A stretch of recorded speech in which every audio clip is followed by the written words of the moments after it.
31 de outubro de 1517, uma data que marca a história da Igreja Protestante. Inicia-se então a Reforma Protestante, um movimento que vai questionar a Igreja Católica e a doutrina católica, e este questionamento talvez tenha sido a parte um pouco mais fácil, se é que podemos dizer, mesmo cientes, claro, também de toda a dificuldade que teve-se para este questionamento da Igreja. Mas, depois disso, tem um outro trabalho, um trabalho sério, que deveria ser formular uma fé correta. Se o romanismo estava errado, qual é a fé certa? O que devemos seguir? O que a Bíblia diz? O que a igreja nascente poderia ter como princípio de fé, de liturgia, de prática, para então diferenciar-se da Igreja Católica e aproximar-se mais com a Escritura. Diante disso, surgem as confissões de fé. Em 1524, depois de ter rompido com o catolicismo e ter sido exonerado das suas funções dentro da Igreja Católica, Martim Lutero começa a Igreja Luterana e nesta data, neste ano de 1524, começa a ser escrita a Confissão de Fé Luterana. Ela será a primeira de muitas outras que iriam segui-la. E esta confissão já trazia uma forma de olhar a Escritura, tendo essa preocupação de aproximar-se da fidelidade com ela. Para falar deste assunto, sobre as confissões de fé, nós estamos recebendo aqui hoje Reverendo Tiago. Pastor Tiago é pastor da Igreja Presbiteriana do Jardim Monte Alegre, aqui em Taboão da Serra. Pastor, muito obrigado por aceitar o nosso convite. Seja muito bem-vindo ao Vivendo a Palavra.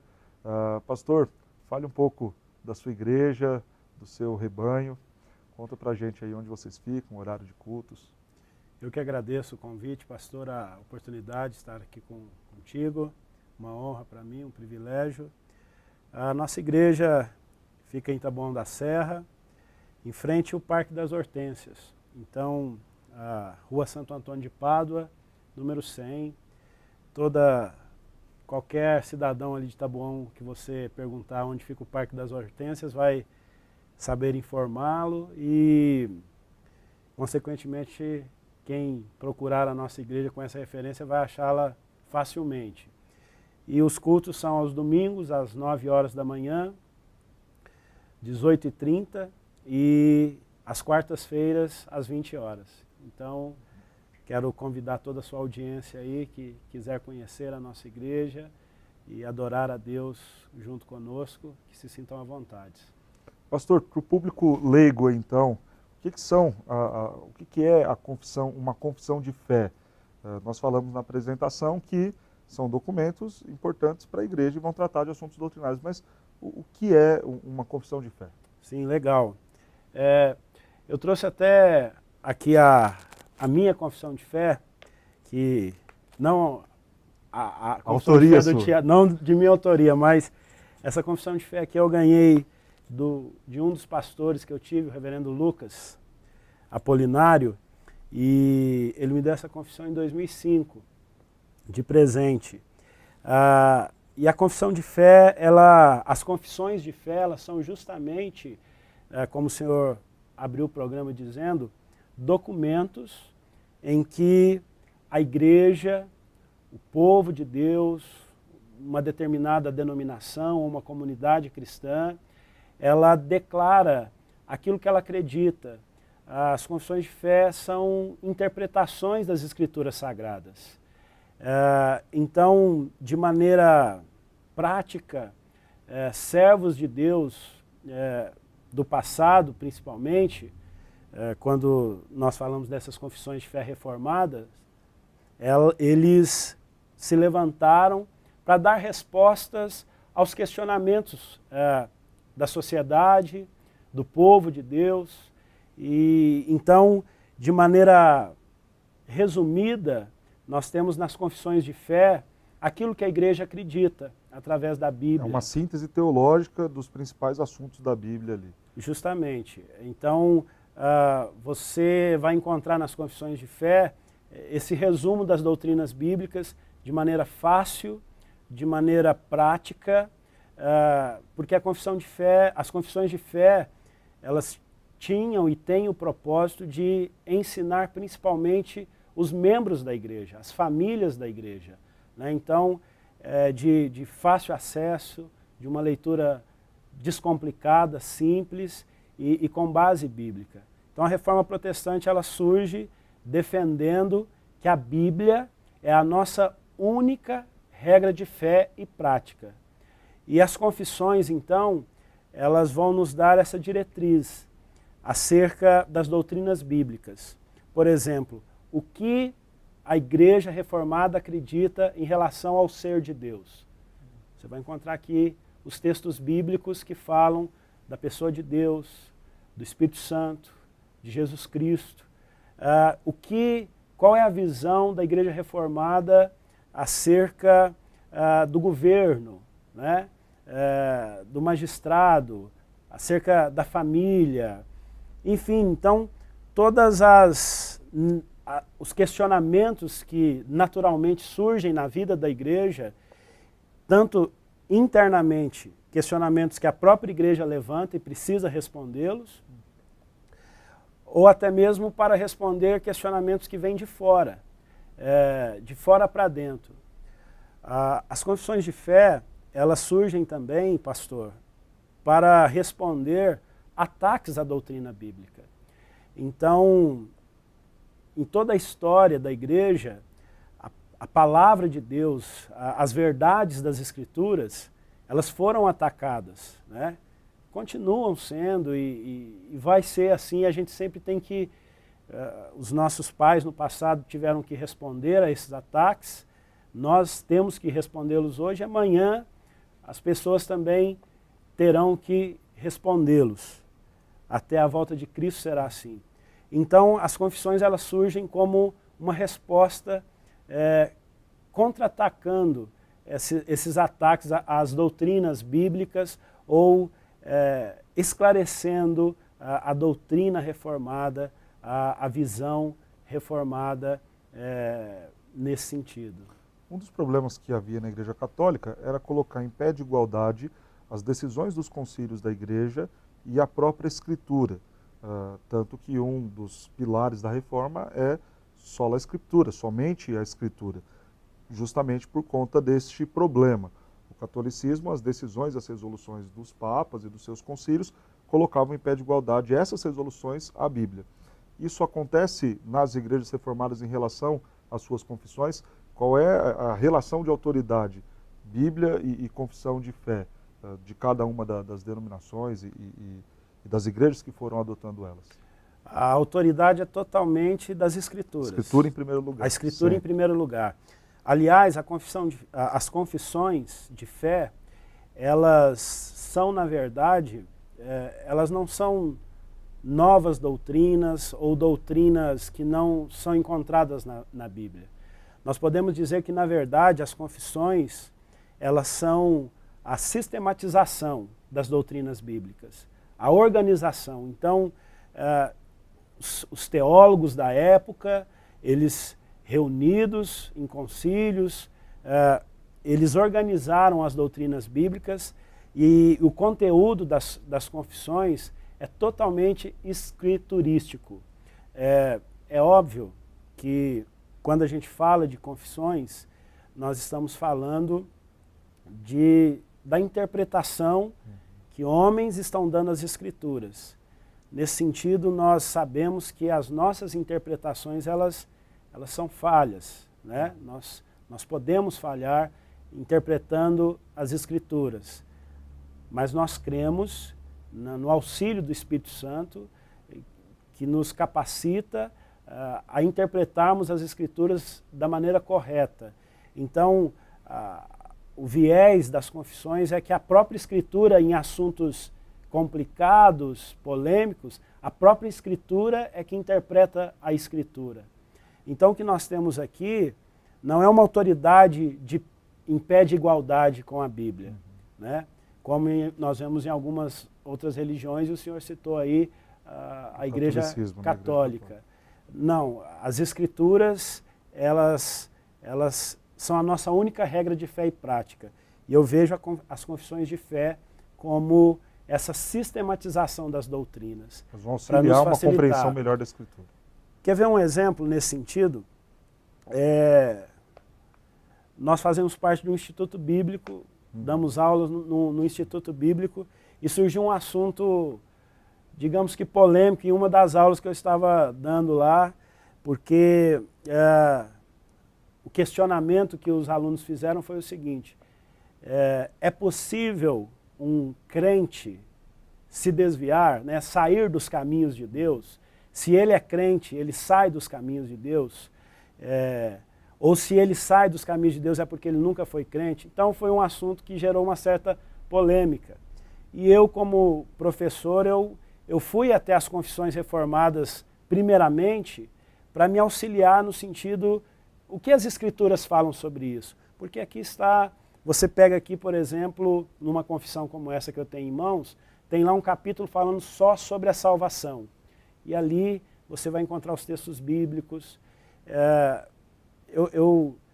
Me permita fazer uma brincadeira aqui. Eu acho que nós poderíamos comparar a confissão de fé com o Google dos nossos dias. Quando você tem uma dúvida em relação a qualquer assunto, você vai ao Google e procura uma informação. É claro que o Google, às vezes, não é uma ferramenta muito segura, né? Você tem que saber aonde você está bebendo. Mas as confissões de fé, elas têm esse propósito de nos auxiliar. Aonde está esse assunto na Bíblia? Acerca da salvação, por exemplo. O que a Bíblia fala do ser de Deus? O que a Bíblia fala sobre a igreja? O que é a igreja? Né? Alguém pode perder a salvação? Então as confissões, elas vão respondendo, elas vão responder essas coisas e é um material prático nesse sentido de sistematizar, né? Organizar as doutrinas bíblicas de uma forma simples e prática. Ótimo. Pastor, quais foram as principais confissões de fé escritas aí, produzidas, e como que se faz uma confissão de fé? Certo. Como é que chegaram a elas? Bom, o senhor sabe que existem, ao longo da história, muitas confissões. As confissões de fé, como nós as conhecemos hoje, elas surgem especialmente no período da Reforma, né? Após a Reforma Protestante. O senhor iniciou o programa citando a confissão de fé luterana, né? Que, vamos dizer assim, talvez tenha dado o pontapé inicial nessa ideia de confissões de fé. Então, elas surgem nesse período da Reforma, elas surgem junto com a fé reformada, digamos assim, e com esse objetivo de trazer respostas. Como são muitas confissões, né? Por exemplo, nós reformados brasileiros, nós destacamos uma confissão de fé brasileira, que é a Confissão de Fé da Guanabara, né? Mas diante da gama de várias confissões, eu quero destacar duas especiais, que são as duas com as quais eu tenho mais contato ou intimidade. A primeira é a confissão de fé que ficou conhecida como os cânones de Dort. Essa confissão de fé, ela surge na Holanda e foi organizada pelo Sínodo Reformado ali da Holanda nos anos de 1618 e 1619. Por que essa confissão de fé ela surgiu? Para dar uma resposta à igreja em relação às doutrinas arminianas. Então, alguns alunos de Armínio se levantaram defendendo 5 doutrinas, né? Falando de maneira resumida... Só falando sobre salvação, né? As 5 doutrinas. Sobre a salvação, então o Sínodo Reformado, ele se levanta e dá uma resposta, e essa resposta nós a conhecemos como os cânones de Dort. Então, é daí, desses cânones, que ficaram conhecidos os 5 pontos, que hoje são chamados 5 pontos do calvinismo, né?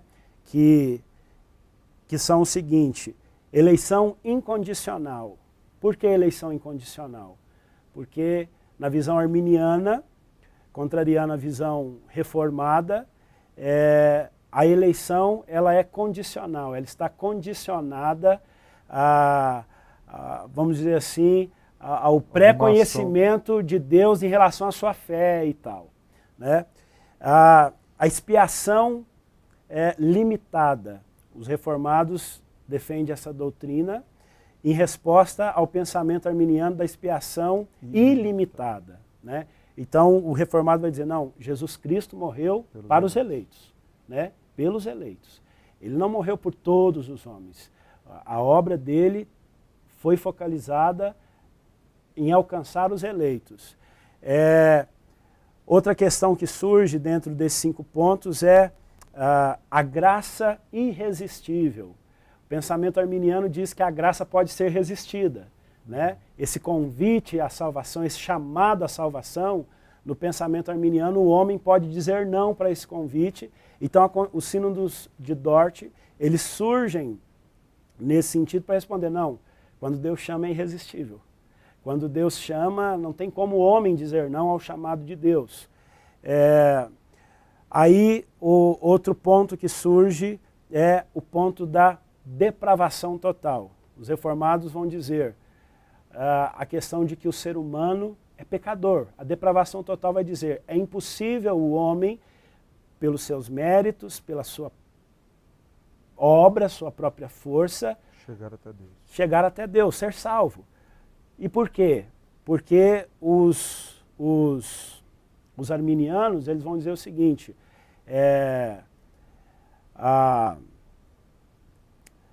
o pecado vai corromper o homem. A depravação é parcial. Essa parcialidade está nisso. Corrompe o homem, mas não impede de ir até Deus. Justamente. E aí surge também a questão da perseverança dos santos. Porque na doutrina arminiana, eles acreditam que é possível, que seja possível que alguém, um homem, um santo, caia da graça. E a doutrina reformada, nesse sentido, os cânones de Dort vão dizer, não, o poder de Deus, a graça de Deus, vai manter o homem firme nos seus caminhos. Preserva e sustenta. Veja como as confissões elas são práticas para a vida da igreja. Nós não estamos tratando, e quando você vai ler, por exemplo, os cânones de Dort, você vê ali aquela praticidade para as famílias, tanto do passado como para nós hoje, para tirar as nossas dúvidas. Essa confissão de fé que eu tenho em mãos aqui, que é a confissão de fé de Westminster, é a confissão que a nossa igreja, a Igreja Presbiteriana do Brasil, ela subscreve. Então, essa confissão aqui, ela também surge como uma resposta às doutrinas arminianas, e ela também surge na Inglaterra, na abadia ali de Westminster, em Londres, como uma consulta do parlamento inglês à Igreja Reformada para dar uma resposta, ou uma contra-resposta, vamos dizer assim, às doutrinas arminianas, e também para tratar questões de liturgia do culto na igreja, questões do governo, né, Estado, igreja.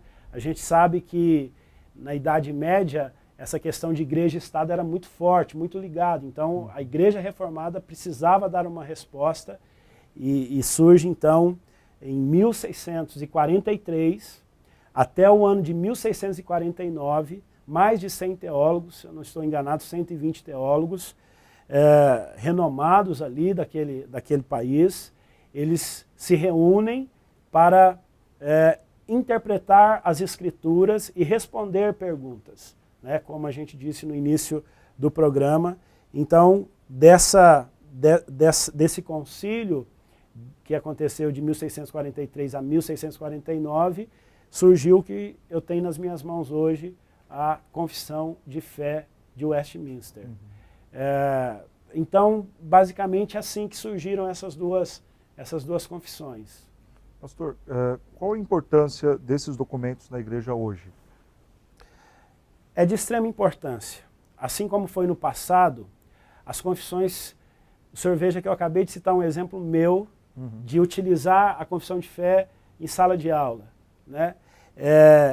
E a gente usa as confissões, nós que somos pastores, a igreja, para instruir a igreja dos nossos dias. acerca da palavra,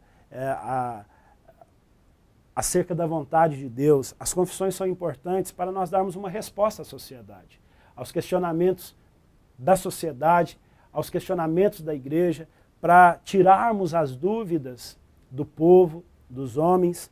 Então, a confissão de fé, as confissões de fé, elas são importantes contra os erros heréticos, para proteger a igreja de heresia. Olha, suponhamos que no surgimento de uma heresia nas nossas igrejas, a gente fala, olha, veja, não é nisso que nós acreditamos. Não é isso que a palavra de Deus ensina, e homens de Deus já mostraram isso para nós e está registrado aqui na confissão de fé. Então eu acredito que a importância da confissão de fé para nós hoje é a mesma do passado e será para sempre, que é tirar as dúvidas, dar razão para a nossa fé. O apóstolo Pedro nos instrui, né, na palavra de Deus, que nós devemos estar prontos para dar razão à nossa fé quando alguém nos questiona. Então, a confissão de fé nos ajuda a isso, a responder aos questionamentos que sempre surgem na vida da igreja, né? Seria o uso didático para ensinar, para preservar e para trazer essa identidade também, a fé que nós temos, né? Em que nós cremos, né? É possível a gente imaginar uma igreja funcionando bem sem adotar algum tipo de confissão de fé? Eu acho complicado, né? Nós vivemos nos últimos anos, nós temos observado, ainda que talvez um pouco distante, né? Porque nós participamos de uma igreja confessional, uma igreja reformada, mas nós vemos que igrejas que seguem essa linha de não serem confessionais, elas acabam se perdendo, né? Com novidades, muitas vezes até mesmo com heresias, né? Que são pregadas no púlpito, que são proclamadas através de canções e vão entrando na igreja. Eu acho que não é saudável que uma igreja não tenha uma confissão de fé. Se a gente for analisar, nós encontraremos na Bíblia confissões de fé, né? Ali em Deuteronômio 8, tem ali aquele texto que é conhecido como Shema, né? Ouve Israel, o Senhor teu Deus é o único Deus. Isso é uma confissão de fé. Os credos estão conhecidos por nós, o mais conhecido talvez seja o credo apostólico. Isso é uma declaração de fé. Então, a igreja, ela sempre foi pautada em declarar a fé, em dar razão da fé dela e em edificar, ensinar a igreja. Então, eu acho que igrejas que não seguem essa linha de ter uma confissão de fé, elas correm o risco de não serem igrejas saudáveis e estarem desprotegidas nesse sentido. Uma coisa que eu destaco em relação às confissões de fé é que nunca é o produto da cabeça de uma só pessoa, mas um consenso de muitos teólogos estudando, se dedicando, não um mês, não um dia, mas anos ali para chegar a decisões o mais próximas da Escritura possível. Isso é muito bom, né? Seria muito ruim eu imaginar que toda a minha denominação depende do meu pensamento teológico.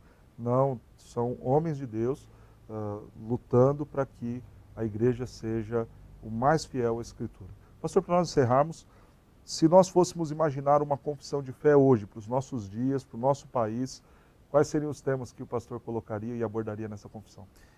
Se eu tivesse que ajudar na elaboração de uma confissão de fé, como eu disse para o senhor, a confissão de fé, as confissões de fé, elas têm um intuito bem prático, né? Da vida da igreja mesmo. O que eu observo hoje como pastor, se tivesse que fazer uma confissão de fé da Igreja Presbiteriana do Jardim Monte Alegre, para dar respostas ao povo que ali frequenta, eu vejo que, por exemplo, hoje em dia nós precisamos responder questões sobre o dízimo, por exemplo. O dízimo é bíblico, ele é do Novo Testamento, ele é atual para os nossos dias, né? Nós vemos pessoas se levantando, dizendo que o dízimo não é mais para os nossos dias, mas já é algo ultrapassado. Então, eu acrescentaria essa questão na minha confissão de fé. A questão apostólica, né, do ofício apostólico, do dom apostólico, ele é para os nossos dias. Os apóstolos que nós temos aí hoje, por exemplo, eu sei que tudo isso já está sendo respondido nas nossas igrejas, mas assim, se fosse para formar uma confissão de fé... Documento oficial trazendo respostas. Uma questão que eu vejo que nós precisamos dar respostas para a igreja da nossa geração, nos nossos dias desta geração, é a questão de família. Eu vejo que a nossa visão acerca da família, ela está muito distorcida. Os jovens não pensam mais em casar-se, né? Muitas vezes o casamento é visto como algo que vai te atrapalhar a sua vida, a questão dos filhos, do planejamento familiar. Então você tem uma linha de pensamento que vê assim, não, o filho vai atrapalhar a sua vida, quanto menos filho, melhor, ou se não tiver filho, melhor ainda. Aí você tem uma outra linha também que diz assim que nós como cristãos não podemos evitar ter filhos, não podemos planejar. Então, a minha confissão de fé, talvez, ela seguiria esses temas atuais, dízimo, os ofícios na igreja, a família. E é claro, o senhor tem outros temas, os nossos telespectadores têm outros também, mas essa verdade só mostra como as confissões de fé elas são necessárias para instrução, para proteção, para edificação, para a conservação da pureza da igreja, lembrando sempre que a confissão de fé, como o senhor mesmo perguntou e disse aí, não são pensamentos humanos. A confissão de fé é uma exposição bíblica. As confissões de fé são exposições bíblicas, das doutrinas bíblicas, daquilo que a palavra de Deus ensina, né, da interpretação, no nosso caso, reformada das Escrituras Sagradas. Reverendo, muito obrigado pela sua presença. Eu que agradeço. Deus te abençoe, Amém. grandemente seu ministério e a sua igreja. Amém, pastor. Obrigado. Mateus capítulo 16, versículo 18, Jesus diz: Pedro, tu és pedra, e sobre esta pedra edificarei a minha igreja, e as portas do inferno não prevalecerão contra ela. Neste mês de outubro, nós estudamos e aprendemos muito sobre a Reforma Protestante. Celebramos a Deus neste dia 31 de outubro pelos 500 anos da Reforma Protestante. E para nós encerrarmos esta série de entrevistas especiais falando da Reforma Protestante, eu quero trazer um pouco do que aprendi com o reverendo Canelhas quando ele, professor, nos ensinava no seminário. Reverendo Canelhas, certa feita, nos apresentou um sermão deste texto que eu acabei de citar, de Mateus 16, 18, e colocou 3 coisas importantes que mostram o porquê a Igreja de Cristo é vitoriosa. E quando falamos de reforma, isso tem tudo a ver, porque vimos uma forma especial que Deus cuidou da sua igreja, como Deus preservou, mesmo em meios a tantos desvios na igreja medieval, como que ele preserva e sustenta a sua igreja. E isso se justifica por aquilo que aprendemos no texto de Mateus 16, 18. A primeira coisa que eu quero falar é que a igreja ela é vitoriosa porque tem um dono. Jesus, quando falou com Pedro e deixou para ele a responsabilidade de cuidar da igreja, ele não abre mão do domínio da igreja, da propriedade da igreja. Jesus diz: Pedro, tu és pedra e sobre esta pedra eu edificarei a minha igreja. Jesus usa esta condição: Pedro, a igreja é minha e eu vou cuidar dela. Quando nós olhamos o curso da história, vimos exatamente isso. Mesmo com os desvios humanos, mesmo com as péssimas administrações que ainda ocorrem até hoje, a igreja preserva-se, a igreja segue muito bem, a igreja continua crescendo, ainda existe um povo fiel, temendo e adorando ao Senhor. E por quê? Porque a igreja tem um dono. E este dono é o Senhor Jesus Cristo. E por que ele é dono? Efésios capítulo 1, versículo 22, vai nos dizer que o Senhor nosso Deus colocou Jesus como cabeça da igreja. Ele é dono porque ele recebeu a igreja do Pai. Ele também é dono porque comprou a igreja com seu sangue. Apocalipse capítulo 5 nos ensina isto. Tu que foste morto e com teu sangue compraste, homens que procedem de toda tribo, povo, língua e nação. Jesus é o dono da igreja, Senhor absoluto dela. Ainda que os homens tentem estragar tudo isso, ainda que os homens façam grandes esforços e desviem muitas coisas da igreja, como aconteceu no período do século XVI, a igreja segue, porque ela tem um dono, e este dono é Jesus Cristo. A segunda coisa que eu quero destacar, a partir do texto de Mateus 16, 18, é que a igreja também tem um edificador. Jesus diz então a Pedro: Pedro, eu edificarei a minha igreja. Quem faz a edificação da igreja e cuida para que ela seja sempre preservada, fiel, é o Senhor. Ele é quem edifica, quem ensina, quem capacita a igreja. Nós vimos que a Igreja Católica teve muitos desvios, não só na questão moral, na questão prática, mas também nas questões ligadas à doutrina da igreja. No que diz respeito, então, ao ensino, à educação, à capacitação dos fiéis, a igreja estava falhando. E nesse momento é que nós vemos o Senhor usando, no curso da história, homens fiéis que foram ali remanescentes e levantou esses homens, como Wycliffe, John Huss, Martim Lutero, João Calvino, John Knox e tantos outros que foram usados por Deus para continuar edificando a igreja a partir do ensino fiel da Escritura. É o Senhor quem capacita homens, é o Senhor quem dá coragem a eles para que eles levantem-se contra as heresias, é o Senhor quem continua cuidando e preservando para que a igreja seja vitoriosa. Por fim, a igreja de Cristo ela também é vitoriosa porque tem uma promessa.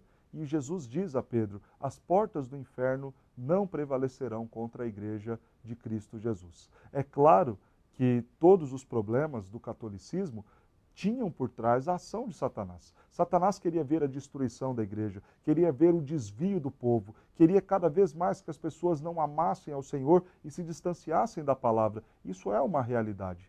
Mas as portas do inferno não prevalecem contra a igreja do Senhor.